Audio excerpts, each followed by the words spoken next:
Selamat pagi, salam sejahtera.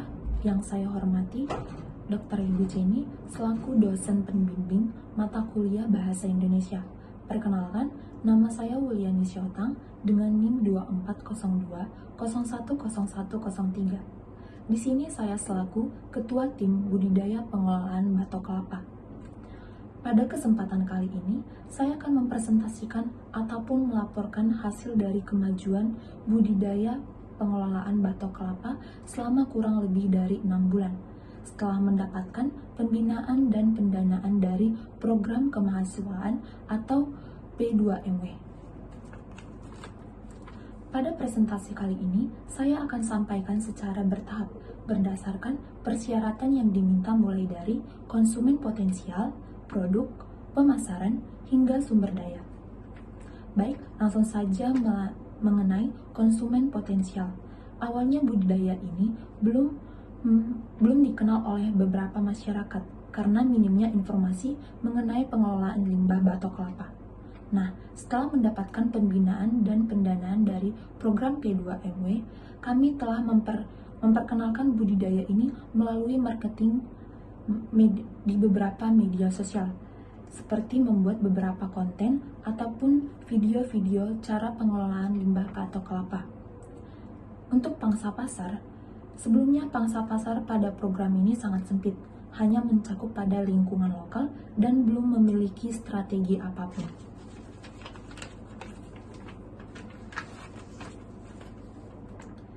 Nah, setelah mendapatkan pembinaan dan pendanaan dari program P2MW, tingkat pemasaran dari edukasi konten-konten tersebut atau video-video yang telah kami share di beberapa media sosial menghasilkan kerjasama dengan perusahaan eksportir produk eco-friendly.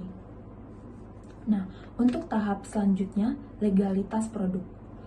Pada prototipe, awalnya budidaya ini masih dalam tahap percobaan, seperti membuat kerajinan dasar. Setelah mendapatkan pembinaan dan pendanaan dari P2MW, budidaya ini berkembang menjadi 3 lini, yaitu briket, kerajinan tangan, dan kokobit. Untuk legalitas, awalnya belum memiliki legalitas formal ataupun perizinan pendaftaran perusahaan.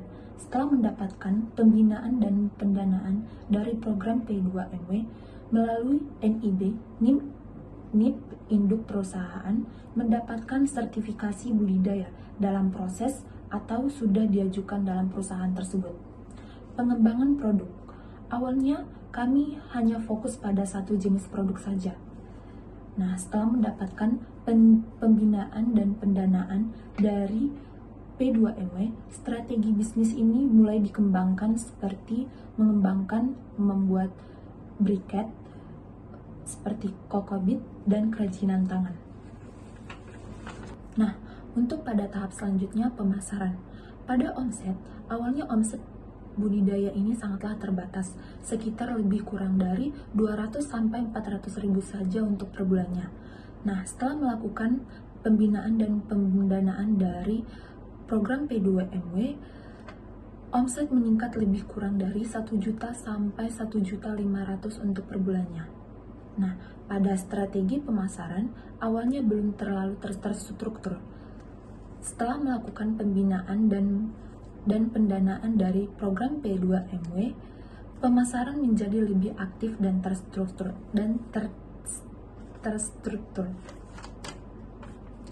Nah, pada instrumen pemasaran, awalnya instrumen pemasaran hanya berupa promosi dari mulut ke mulut saja. Setelah mengikuti program P2MW, instrumen pemasaran beralih ke beberapa media sosial, contohnya seperti TikTok, YouTube, dan Instagram, dan beberapa media sosial lainnya. Untuk tahap selanjutnya di sumber daya. Pada peningkatan kompetensi, awalnya kami belum memiliki pengetahuan khusus dalam pengelolaan limbah batok kelapa. Nah, setelah mengikuti pembinaan dan pendanaan dari program P2MW, kami mengikuti beberapa pelatihan seperti kewirausahaan, digital marketing, dan belajar manajemen keuangan dasar membuat bisnis melalui model Canvas.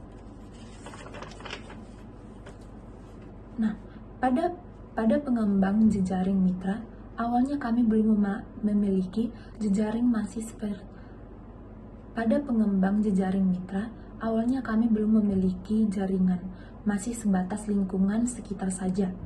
Setelah melakukan pembinaan dan pendanaan dari program P2MW, kami mencoba membangun koneksi dengan beberapa kemitraan omset kuliner untuk briket, komunikasi potensi urban untuk kokebit, dan event kampus ataupun bazar lokal untuk bagian kerajinan. Nah, pada bagian kerjasama tim, awalnya kerja belum terlalu jelas dan belum terstruktur, dan hanya terkadang masih miskom beberapa di bagian anggota. Setelah melakukan pembinaan dan pendanaan dari program P2MW, kerjasama tim lebih teratur dan jelas, dan mempunyai pekerjaan menurut di bagian bidang dan minat masing-masing. Sekian presentasi dari saya tentang pengelolaan limbah batok kelapa melalui program P2MW. Jika ada kata-kata yang salah, mohon dimaafkan. Izin pamit. Terima kasih.